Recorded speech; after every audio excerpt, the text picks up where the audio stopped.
Here it is, in the distance, an open state carriage drawn by the Windsor Greys, and inside the King and Queen.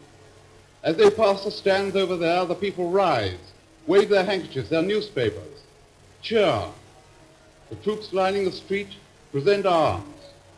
Now, even if you're thousands of miles away, imagine yourselves here at Temple Bar as the King and Queen arrive. The streets shall speak for themselves, and I'm quite sure in your hearts you will echo their cheers, and that I can say for all of you, long live the King and Queen. Listen.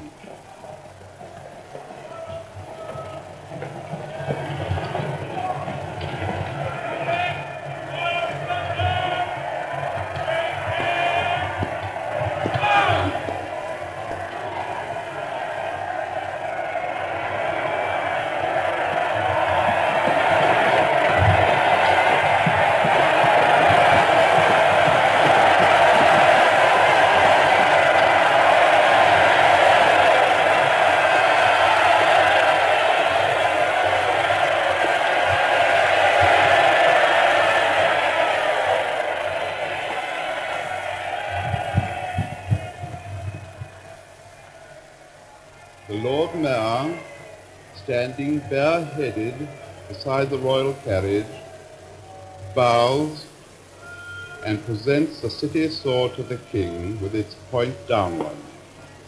The King touches the hilt and returns it. The ceremony is over.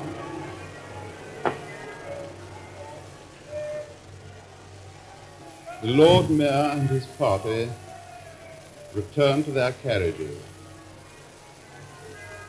The King in the uniform of a field marshal and the Queen, looking particularly lovely in silver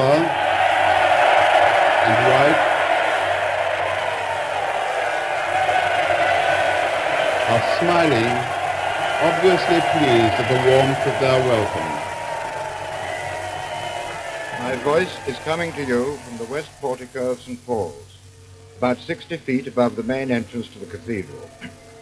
When you hear the first notes of God Save the King, you will know that their majesties are about 200 yards from the cathedral.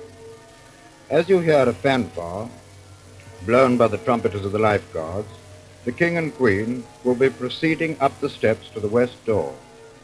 Looking westwards from here, I see down Ludgate Hill, down an avenue of troops, behind which the people are massed and packed in prodigious numbers.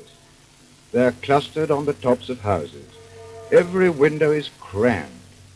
One has an extraordinary impression that the fronts of the beflagged houses are bulging and bending outwards under a sort of inward pressure, and all eyes are gazing down the hill to catch the first glimpse of their Majesties' procession.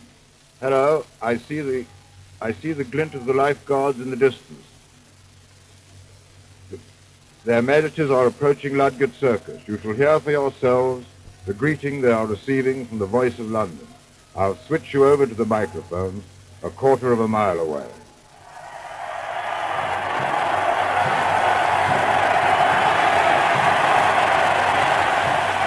You are now back at St. Paul's. The famous Windsor Greys are now breasting the hill, and their Majesties' procession is coming towards us in a truly spectacular and royal manner, with the carriage guarded in front and behind by a sovereign's escort of the Life Guards. The flashing swords, the waving plumes, the breastplates, these magnificent horses, the postilions, they make a splendid picture. The excitement is terrific. On they come as if they're being borne forward on the wave crest of a mighty cheer. It's one continuous roar.